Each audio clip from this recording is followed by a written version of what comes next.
What's up, everybody? It's Alex from Heavy New York. We are back at Irving Plaza, and right now they are sound checking. So you're not only going to hear these guys, but you're probably going to hear every other band on the bill as well. But we are here with Jukka and Asim of Wintersun. Thank you guys so much. Thank you so much. Thank you very much for having us. Hopefully you hear us. Yeah. Hopefully we could hear you too. I could barely hear myself think during the sound.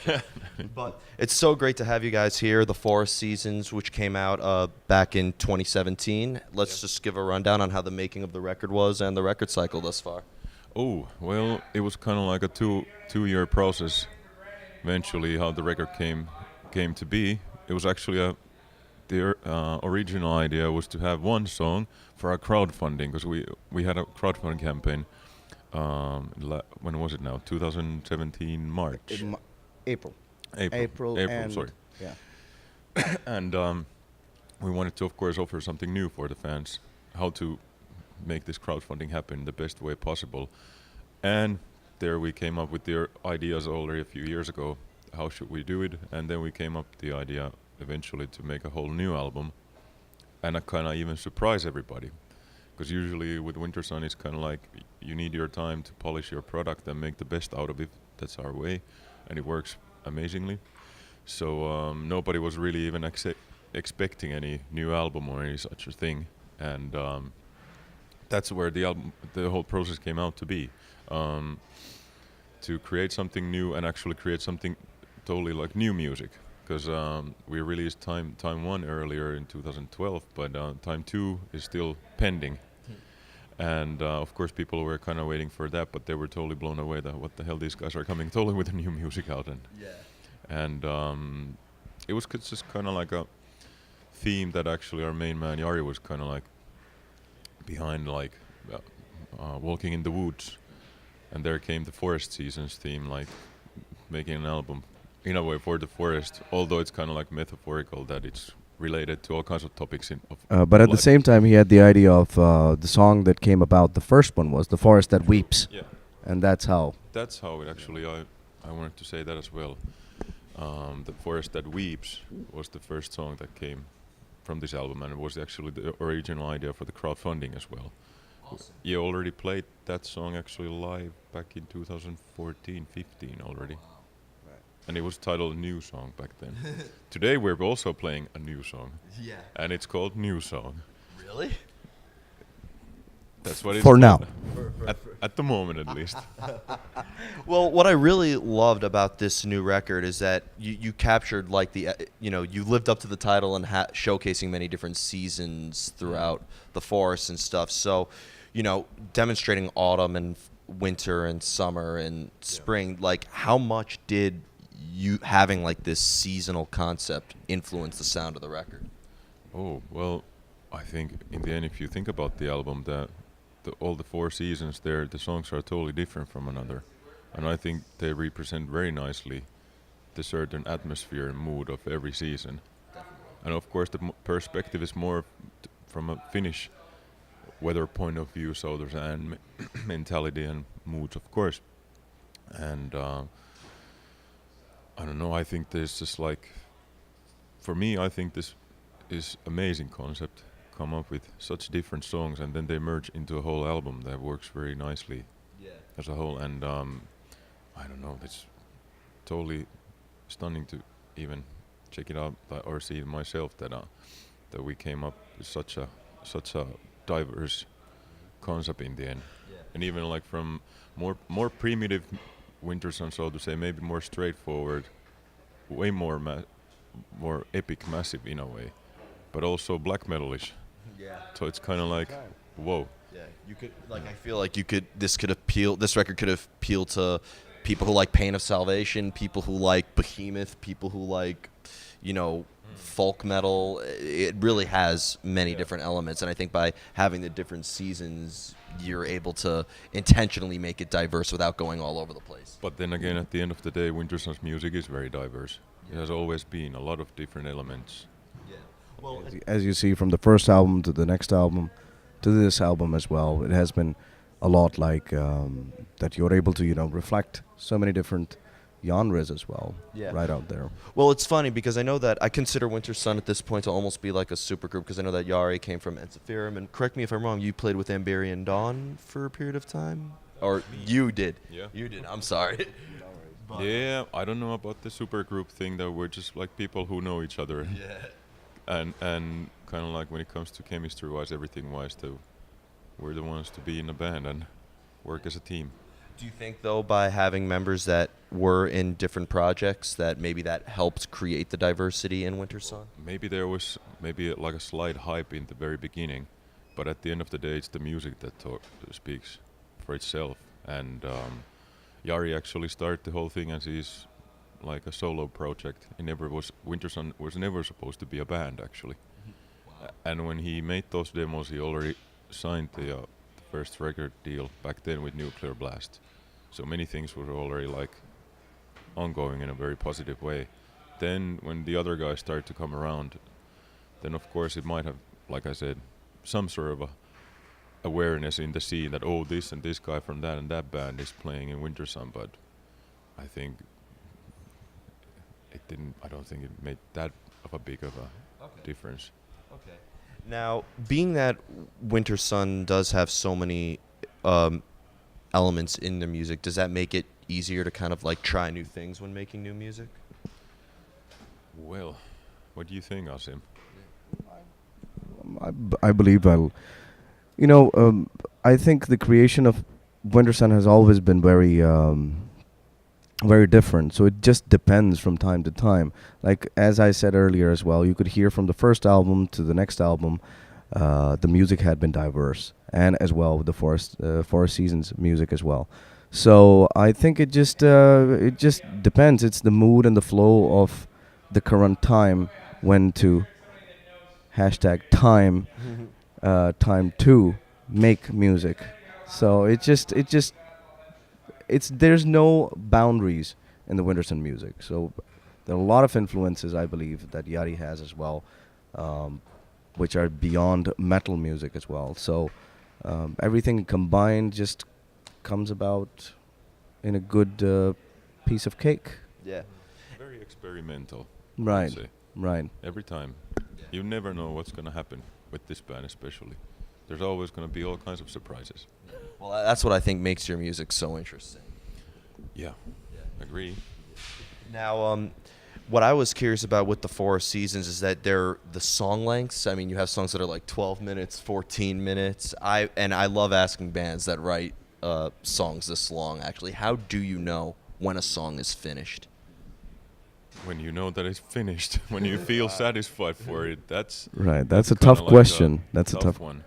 I mean, yeah. It's part of trying to look it from the outside, asking for others' opinions, and trust your intuition. Right. I think then it's ready. Yeah. Well, okay, it's kind of a mixture of this and that. I don't even know if I would say that when is a song ready. I mean, think about it. The shortest song that we have is Beyond the Dark Sun. And that's about what, 2 minutes 20,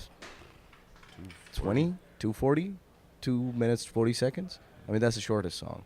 And the longest songs we have are on Forest Seasons album. Like all of them are 40 2 minutes. hours, right? 2 hours. So I think it has a lot to do that there's no restriction into, stop a song. We have to stop a song or we have to put the mark at 4 minutes or 5 minutes. So it's just the flow that goes on. And that's the beauty of... Yeah, but Right. where it comes from is that you're making the music that you want to make. Right. As a songwriter, you make music in a way for yourself. I mean, in the sense that it sounds amazing for yourself, and then it goes to the others around you. So it's kind of like Right. if you need to write a song that you feel like it's like every song is a different journey. It's kind of like you never know how long a certain journey will be in length or in other ways. Now, going back to the Forest Seasons, I know that as we were talking about, there was like a concept behind it and everything, and we talked about how it influenced the music. Was this a preconceived idea, or was there any improvising involved in the musical process as well? Yari, our main man, of course, and he has all kinds of ideas Asim, me as songwriters, we know as well how these things kind of go. That you have all kinds of ideas, and you might have them for years in your back of your head or anything, and they just pop out. But I think when it comes to composing the forest seasons, actually it was more faster process. So it was kind of like jumping into the flow, and everything got ready quite fast actually. So, what do you think? Yeah. Right, definitely. As Yuka said, I think I remember asking Yari the same question as well. So there was like the ideas just popped in, popped out, just like a lot of improvisation and all that kind of stuff as well. And sometimes writing song, like for instance, Yuka said as well that uh, it's quite an interesting thing to write songs. Sometimes a song can take you about years, and it would never get finished. Or sometimes a song is just like in a minute you can write a symphony as well. Look at Mozart, look at Beethoven. I mean, we're not talking about we're at the same caliber, but I think human mind is capable of doing amazing things. So it's just the process is that sometimes you just improvise and it works, and you're like, that is it, that was it. And sometimes when you overthink things, you never get things done. So I think a lot of things just creatively just pop out by improvisation as well. Yeah, Look at actually, now that I think about it more, then I start to remember actually the whole process even better nowadays. There were a lot of new ideas just came out of a certain mood, intuition, whatever you want to call it. So I guess, and especially that the music was totally new stuff and not kind of like the old ideas. Started to dig those through. It was kind of like fresh. So I think that boosted the whole process for forest seasons. That it was so fresh that you just wanted to go with the flow with new music. Because we've been kind of like in between. Because time 2 is pending still, and those songs were already recorded, part of them in 2006, and they're still up there somewhere. Well, it's crazy that like nature and the forest is kind of like the subject matter behind this record. Yet, everything did happen like organically. That was a really now that to hear like how everything kind of came organically. I think that's the best way to write a concept album based on nature. Yeah.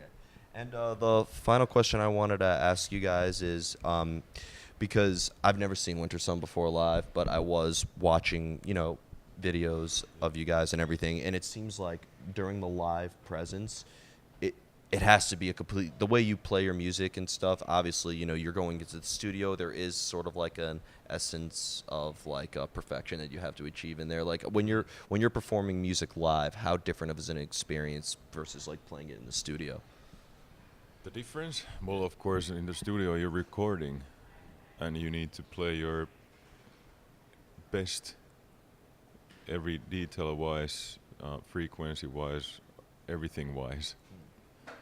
Live, of course, you do your best as well, but there you are sharing a moment with the people, and having like a, how should I say, like a amazing experience together, like a lot of energy, and you move and you do this and that, and you entertain, and the people entertain you or give you energy, and vice versa.